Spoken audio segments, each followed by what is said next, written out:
Ça se passe bien pour moi. Effectivement, en ce moment, les choses commencent à se tasser après un été, fulgurant, notamment ce Mmh. lancement de la méthode. Bon, bah, allez, on y va. Du coup, est-ce que ça te dirait déjà, pour commencer, te décrire en quelques phrases? Oui, bienvenue. Ça va être dur, Heu, mais tu vas y arriver. yes, je suis avant tout un préparateur physique et mental spécialisé plutôt pour les gens qui veulent faire une transformation physique, à aller au plus loin possible de l'accomplissement physique, s'accomplir à travers sa dimension physique. Et puisque je me suis intéressé aussi à cette notion de bien-être et surtout de vitalité à travers la naturopathie, ce qui m'intéresse aujourd'hui avant tout en tant que professionnel, c'est de retrouver un lien sacré avec le corps, de pouvoir être une personne incarnée avec, tous les plaisirs, toute la joie que ça peut inclure. Donc ça, c'est ce que je fais sur le plan pro. Disons que en dehors de ce à quoi j'œuvre, je suis quelqu'un qui ressemble beaucoup à ça. C'est-à-dire que ce qui m'a mené vers la vitalité, c'est le fait moi-même d'avoir cherché des vérités, dans la vie. Qu'est-ce qui nous permet d'être mieux avec soi-même? Qu'est-ce qui nous permet d'être mieux avec les autres? Qu'est-ce qui nous Mmh. permet de croquer la vie à pleines dents? Voilà, il y a certaines choses qui nous minent, qui nous tirent vers le bas, il y en a d'autres qui nous élèvent. Voilà, mon cheminement personnel, il est très tourné vers cet accomplissement global et il se trouve que professionnellement parlant, j'ai choisi de m'insérer un peu plus ou d'œuvrer en tout cas un peu plus sur cette notion d'accomplissement physique, bien que ça rejoigne quelque part, l'accomplissement global que l'on peut rechercher dans une vie. Effectivement. Merci et du coup, tu sais, on part sur le thème yin et yang. Ouais. C'est pour ça aussi que tu viens intervenir au niveau, du sport et du bien-être et de la reconnexion, en fait, au yin et au yang par la musculation. Et moi, je voulais savoir en quoi justement la musculation permettait de se reconnecter avec son yang, donc qui est, dans l'action à entreprendre dans la vie, normale de quelqu'un, quoi. Oui, j'ai envie de dire, c'est peut-être le lien le plus évident, le lien au yang, à quelque chose, le fait de matérialiser ou d'incarner. Traditionnellement, c'est des qualités qu'on associe plus au yang, au masculin. Donc voilà, ce contexte étant posé, la musculation, étant donné qu'on bonifie, son apparence physique, pour moi, c'est vraiment prendre sa place dans le monde, rayonner une apparence qui correspond à qui on est intérieurement, sentir cette adéquation entre qui on se sent être à l'intérieur, donc j'ai envie de dire peut-être l'esprit, et qui on représente, qui on incarne à l'extérieur. En fait, je voulais vraiment savoir, mais tu l'as bien dit aussi, en quoi la musculation, ça reconnectait au yang et c'est vrai que le corps physique avec, son esprit, c'est le lien, en fait, direct que tu fais et qui te permet d'être, sur terre et d'incarner, parfaitement, ce que tu veux être, quoi. Je me sens être une personnalité, je suis complexe, je suis unique. Eh bien, comment cette unicité, elle prend forme? Comment je lui donne forme physiquement, corporellement? C'est ça qui est vraiment intéressant pour moi avec le fait de bonifier son corps, de faire évoluer son apparence. C'est en quoi est-ce que je peux me sentir moi à Mmh. travers l'apparence que je choisis d'incarner? Et Mmh pour mh. moi, ça effectivement, c'est la partie yang de la musculation, c'est la partie que moi j'appelle plutôt masculin, c'est ce qui n'a rien à voir avec le genre, c'est plutôt cette notion de, une fois que j'ai fait un choix, j'ai pris une décision, je ressens ce qui est bon pour moi et d'ailleurs ça c'est plutôt la partie féminine, la partie yin, on pourra en reparler. Et je mets en action les choses, je donne une forme, j'incarne ce que je suis ou ce qui me tient à cœur. Oui, effectivement, c'est ça que c'était la question que je voulais te poser derrière. Est-ce que c'est pareil chez l'homme et la femme pour toi? Oui, alors, c'est une très bonne question. Ce qui est soit de se reconnaître dans quelque chose, dans une apparence, par exemple, qui nous inspire et aussi de s'émanciper de tout un tas de codes qui nous disent: «Ah on devrait être comme ci, on devrait être comme ça».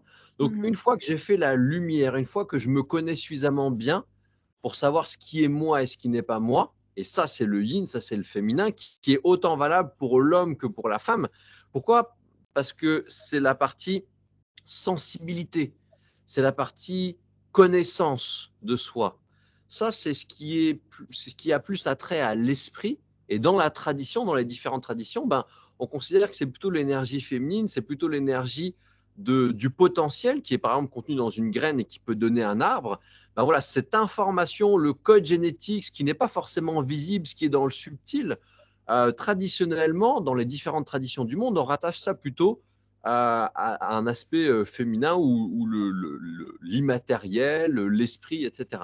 Et le côté plutôt yang, plutôt matériel, plutôt masculin, j'essaye d'utiliser différents termes pour que ça parle à tout le monde, bah, c'est plus le côté, OK, je mets en action l'énergie.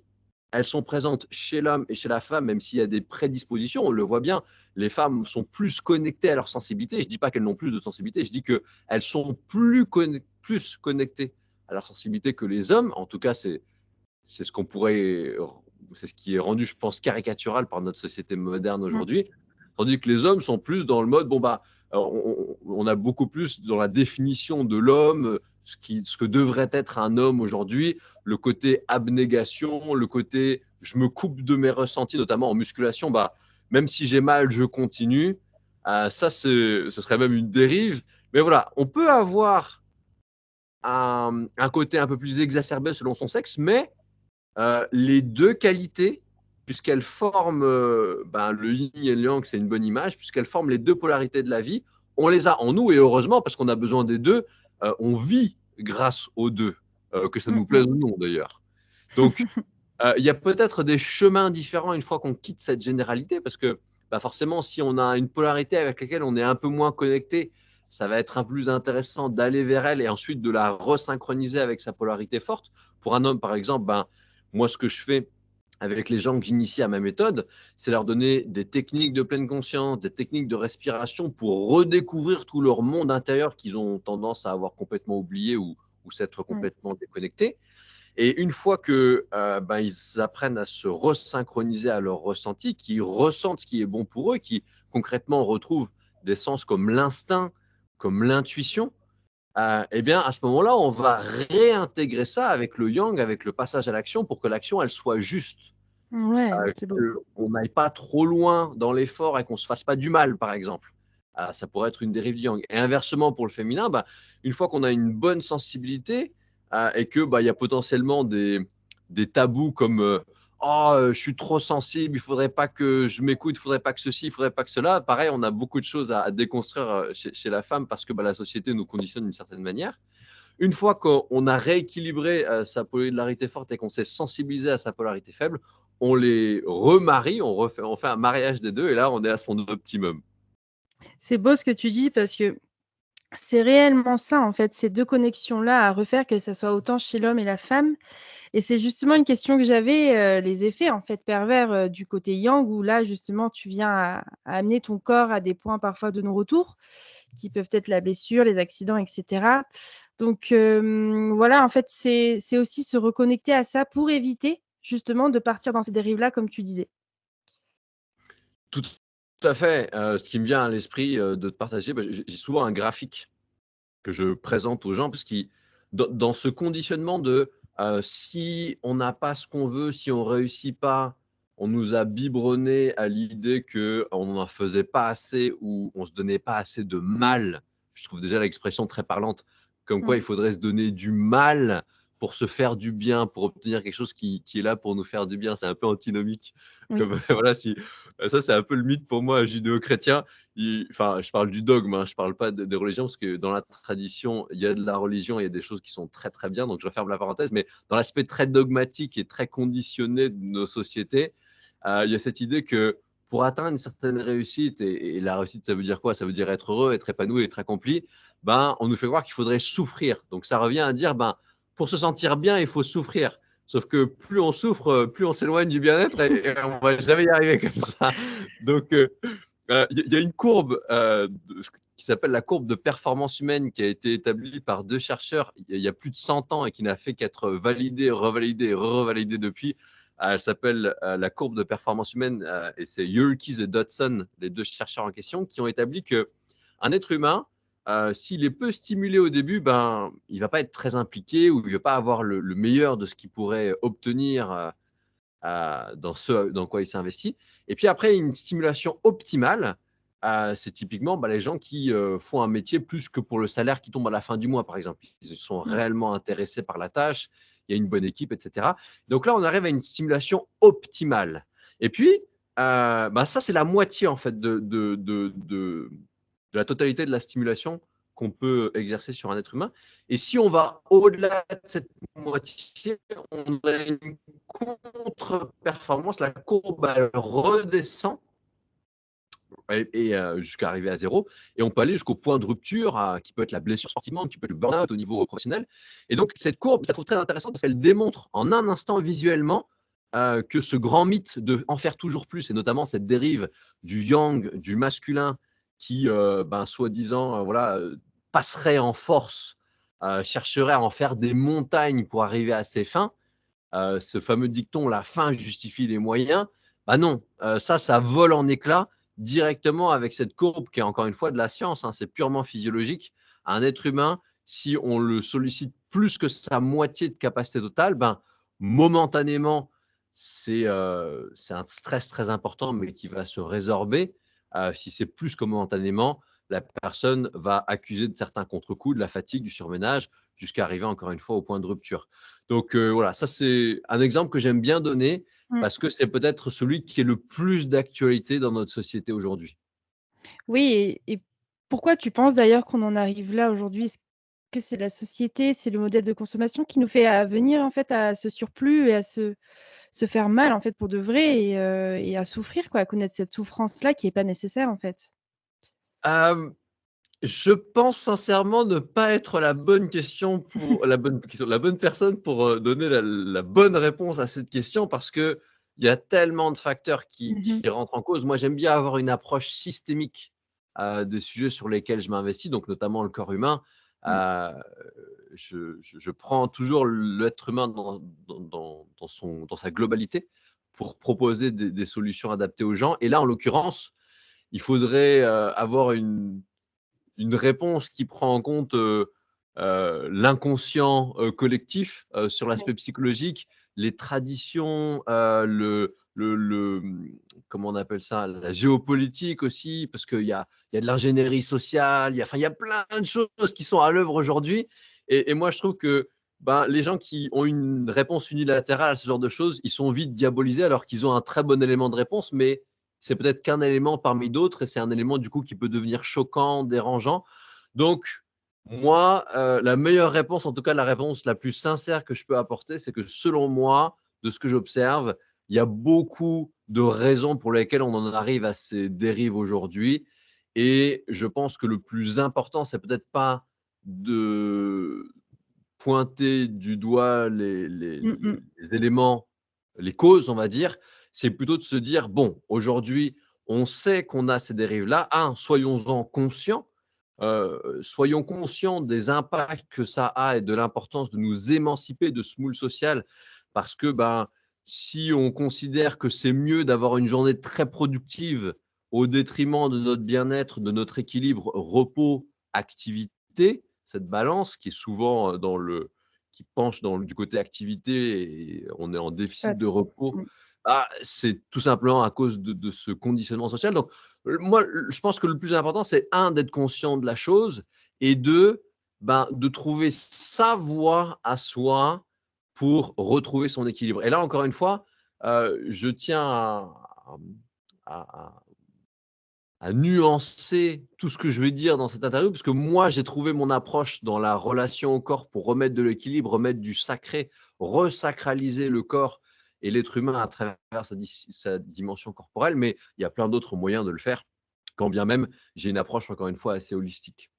Oui, c'est ça. Après, c'est de se trouver donc cet équilibre-là entre son esprit, son âme et son corps et c'est vrai que moi aussi, je suis passée par le corps pour, me reconnecter à mon esprit et c'est là où j'en viens à dire qu'en fait, c'est cool de faire ça, mais en fait, le plus important, c'est dans la tête, quoi.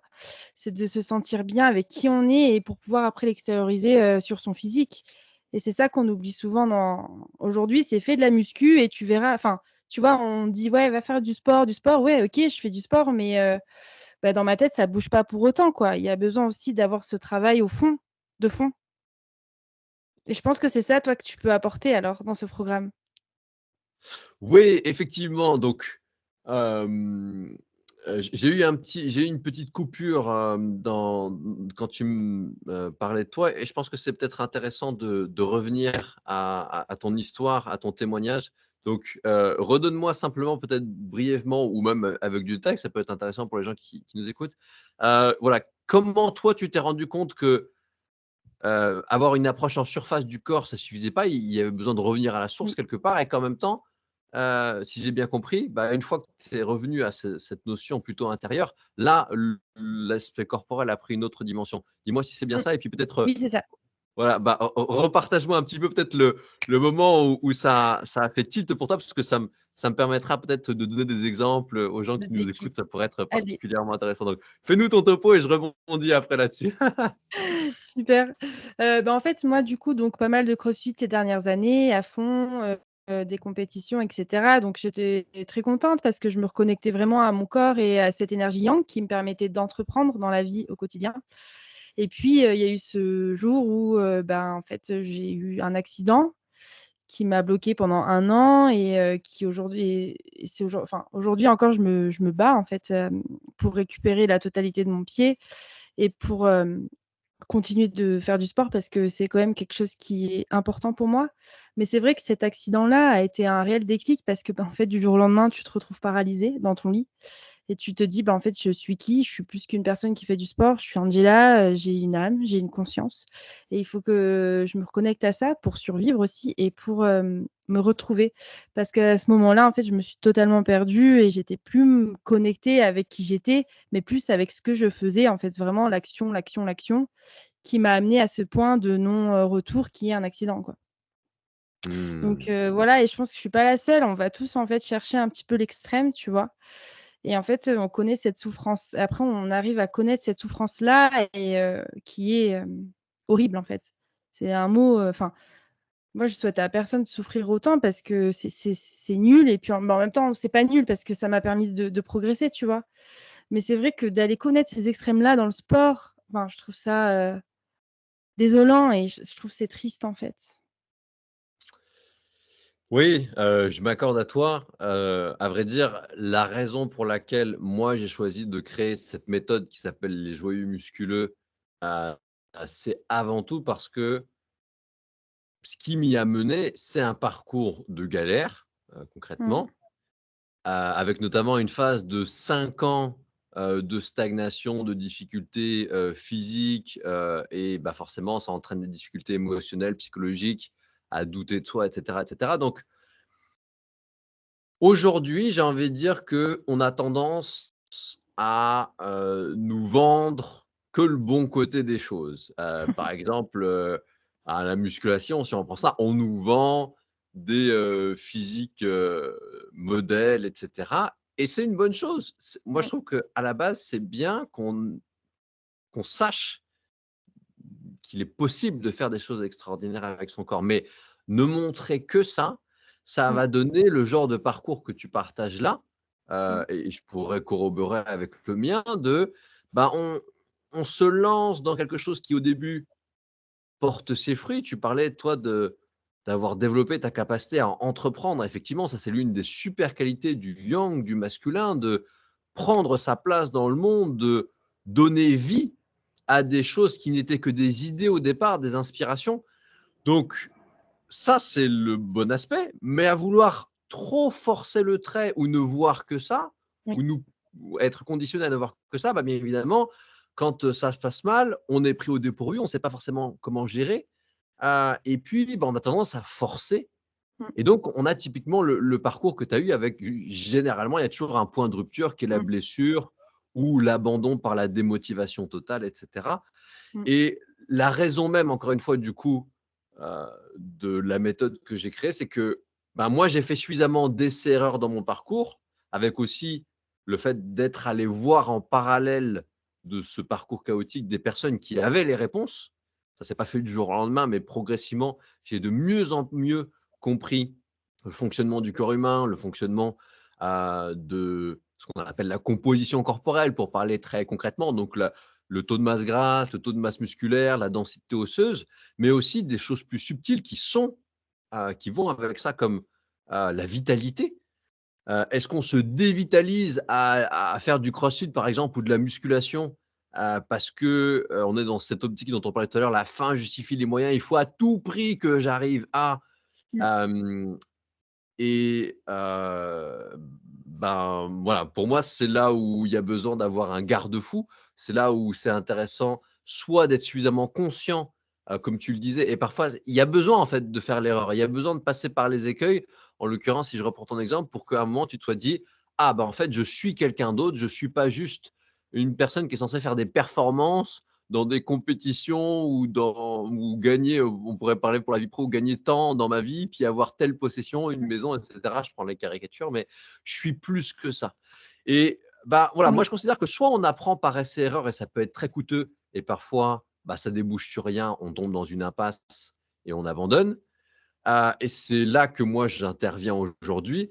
C'est que si on reprend ton parcours, si tu avais, fait le parcours avec moi dès le début, tu aurais eu ce bénéfice dès le départ de: «Ah, je développe un plus mon yang, il y a de la confiance en moi qui se développe, j'ose d'aller faire, telle chose», puis ça déborde dans le reste de ma vie, donc c'est génial. Mmh. Et puis ah! On voit que là, il y a un petit manque de conscience sur les sensations. Tu aurais tendance à vouloir un peu trop tirer sur la corde. Je t'aurais permis de mettre ton attention là-dessus.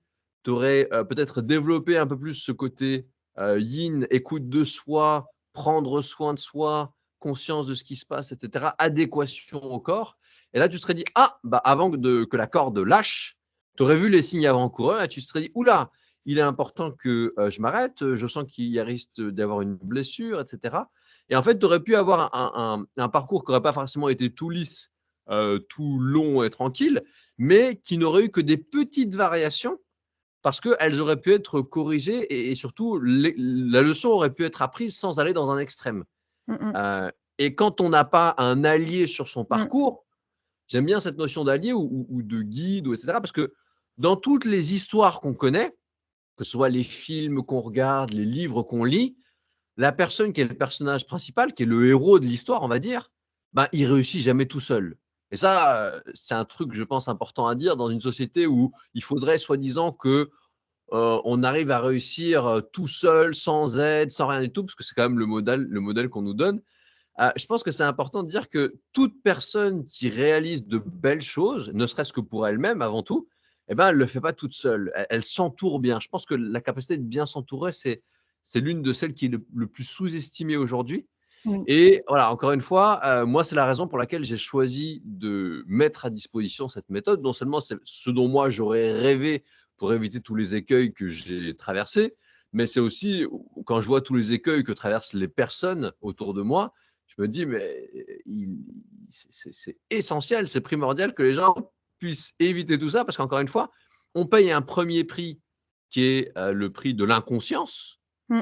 mais on paye aussi un second prix de, bah, parfois, quand on sont blessés, par exemple, il y a des gens qui n'osent pas revenir. Ils font leur rééducation, ils récupèrent les minimum, mais après ils se disent: «Ouh là là, tel sport, le crossfit par exemple, ouh là là, c'est trop dangereux en fait, je me rendais pas compte, mais hors des questions que je reprenne».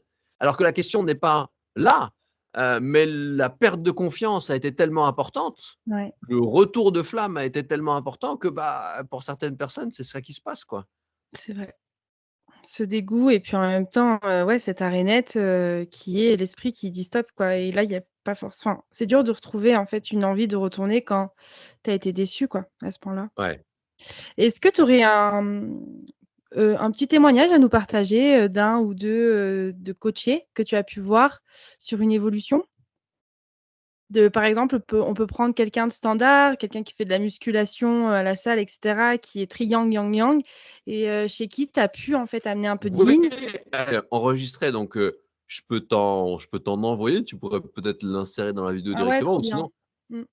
ouais, je pense que ce sera le plus parlant, en fait. Après moi, je peux t'en retranscrire un ou je peux te résumer ce qui remonte le plus souvent dans les Oui, témoignages des personnes. Tu le sens, dis-moi et ce ben, qui on peut faire t'intéresse le plus. un petit résumé justement où tu as eu la capacité d'amener un petit peu ce yin à la musculation à des personnes qui sont très yang, tu vois? Muscu, muscu, muscu et que toi tu as eu la capacité aussi de ramener cette conscience. que certains n'ont pas eu et qu'aujourd'hui, grâce à toi, ils arrivent à acquérir avec le temps, quoi. C'est un travail, bien sûr, de tous les jours, hein. Yes. Ben, l'élément qui remonte le plus du parcours que font les personnes avec la méthode, c'est cet élément émancipation. Notamment parce que dans la musculation, sur les réseaux sociaux, il y a encore très présent ce discours de il faut s'entraîner plus dur, il faut s'entraîner plus souvent si on n'a pas de résultats. Alors, je tiens à faire une parenthèse. Il y a de plus en plus de personnes qui utilisent le dopage pour évoluer physiquement. Et en France, il y a une réelle lacune sur les connaissances naturelles qui permettent aux personnes d'atteindre les performances ou le physique qui les intéresse. Ça fait partie des raisons pour lesquelles. Mais il y a énormément ce discours chez les personnes qui ont le vent en poupe, qui sont très populaires sur les réseaux sociaux et qui, pour la plupart, sont dopés. Ça fera peut-être bondir certains ou réagir certains, mais c'est la réalité. Moi, je C'est la la connais réalité. bien aujourd'hui.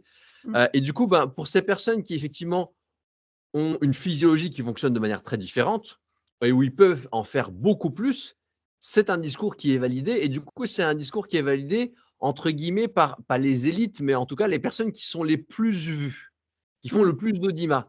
Donc il y a vraiment, une émancipation à faire de ce qui est mainstream, je ne sais pas comment dire en français, mais de ce qui est le plus populaire aujourd'hui, de ce qu'on voit le plus.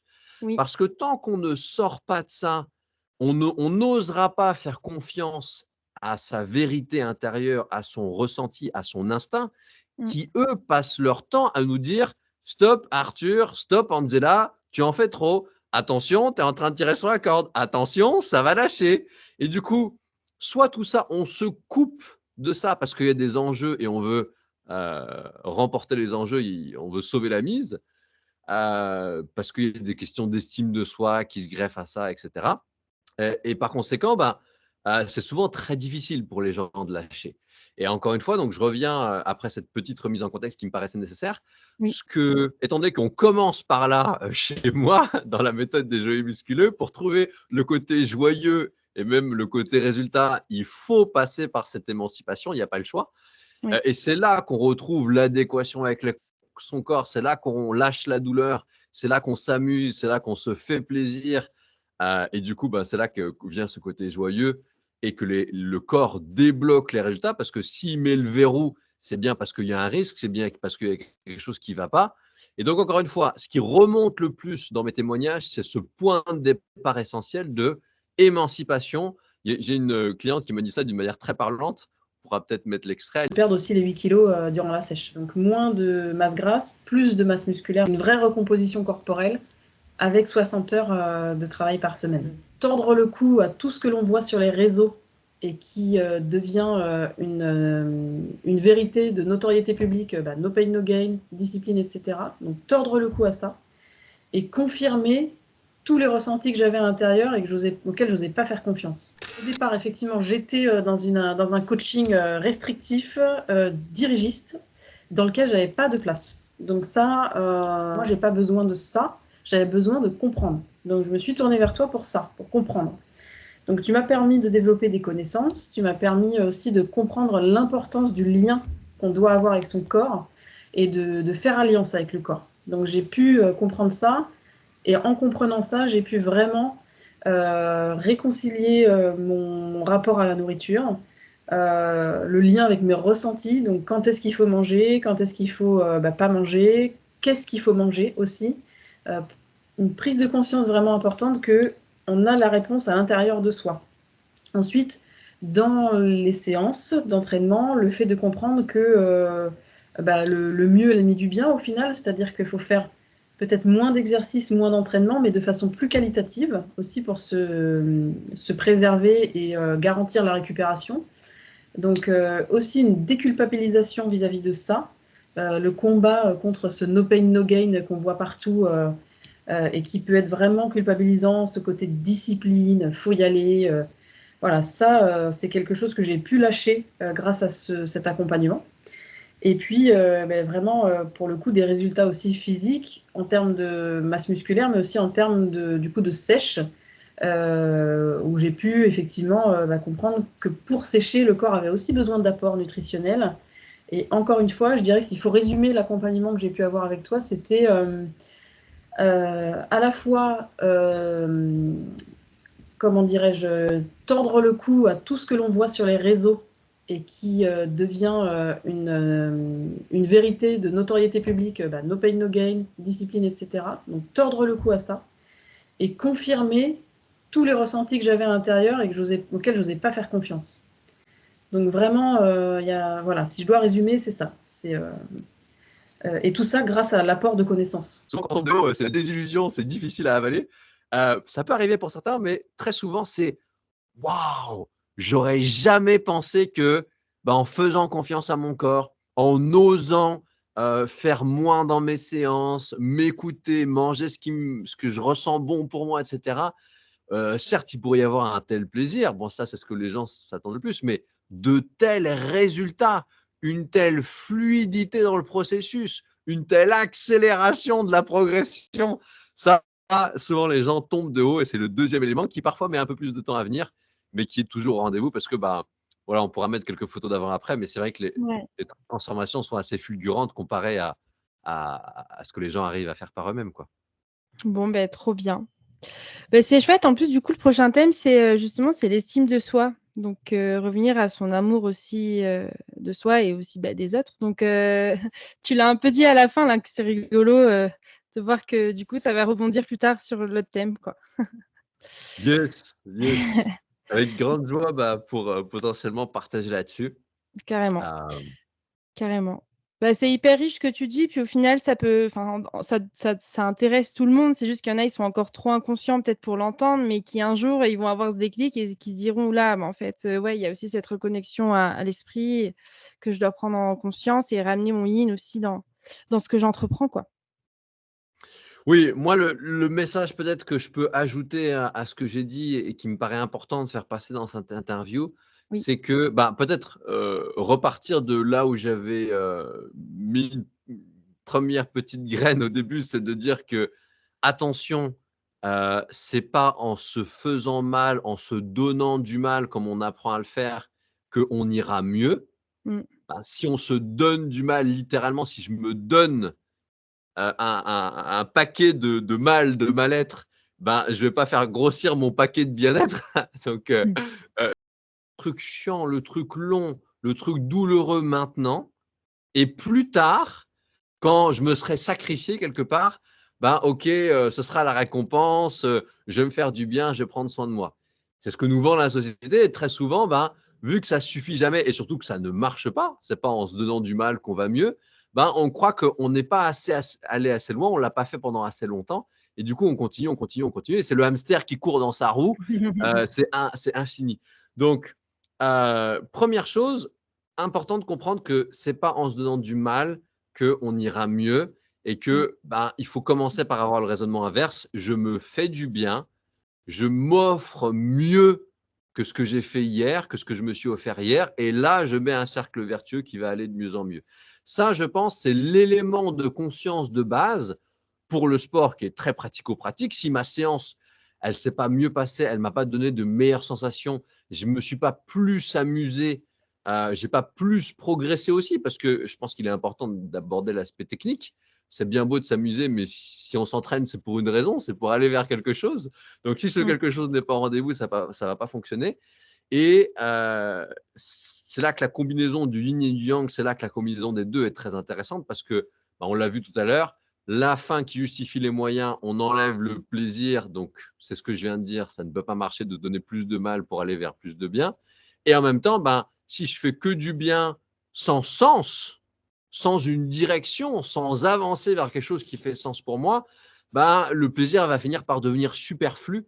Et là, on tombe dans une autre dérive de notre société, de plaisir pour oublier qu'il y a des choses qui n'avancent pas, qui ne font pas sens dans notre vie. On pourrait parler de la nutrition, de ce premier mécanisme compensatoire avant la cigarette, avant plein d'autres choses qui nous permettent de décompenser, décompresser, etc. C'est l'alimentation. Je crois que une étude assez, que j'ai pas en tête, je pourrais pas donner la référence, mais assez sérieuse sur les addictions dans le monde, dit que le sucre, c'est la première addiction au monde. Mmh. C'est la chose à laquelle on est le plus addict. Donc voilà, c'est aussi pour dire que ce mariage dont on parlait tout à l'heure, il est indispensable. Et dans ces deux éléments, on ne peut pas être que dans l'un ou que dans l'autre, parce que sinon, ce sera toujours l'une dérive de l'un ou de l'autre. Et on retrouve encore une fois les grandes dérives de notre société, soit des gens qui sont ascètes, qui sont très disciplinés, qui se font du mal pour arriver à leur fin, ou soit des gens qui essayent de se… comment on dit quand on n'arrive plus à ressentir les choses, quand on cherche à se neutraliser, c'est pas le mot initial que je cherchais, mais cherche à se neutraliser Ouais, ou à se noyer sous quelque chose pour oublier les choses qui ouais. ne vont pas, qui n'avancent pas. Voilà, ça c'est les deux polarités. Et je pense qu'encore une fois, oublier, ça fait pas avancer la chose. Et se donner du mal pour aller vers plus de bien, ça ne marche pas non plus. Donc là, on a les deux polarités. Et je pense que c'est là que commence le chemin de conscience. C'est Mmh. comprendre que aucune des deux rives ne fonctionnera et que il faut trouver le juste milieu des deux et les réharmoniser. Je pense que ça fait une bonne conclusion pour ce yin-yang. C'est très beau. Merci à toi en tout cas pour ce joli témoignage. Avec plaisir. Et puis, ouais, si tu peux m'envoyer aussi les retours des clients, c'est trop cool parce que ça donne vraiment, voilà, le concret quoi, de ce qui Et se ouais. passe et ça, c'est beau. Ça, c'est le plus beau en fait. Ouais, je pense que ce sera un très bon tandem d'avoir eu peut-être une approche plus globale dans ce que j'ai pu Mmh. énoncer et puis le côté Glow up. bien spécifique de ce que vivent les gens. Merci beaucoup Arthur. Avec joie, Angela. Merci à toi. Au plaisir de pouvoir renseigner potentiellement des personnes qui, ne serait-ce qu'auraient des questions, auraient des problématiques, auraient un besoin quelconque. Moi, je serais ravi de pouvoir effectivement apporter une touche plus chirurgicale, j'ai envie de dire, à tout ça, en espérant que voilà, cette ouverture, ce discours d'ouverture a pu déjà faire bouger des choses à l'intérieur des personnes qui nous ont écoutés. Merci beaucoup.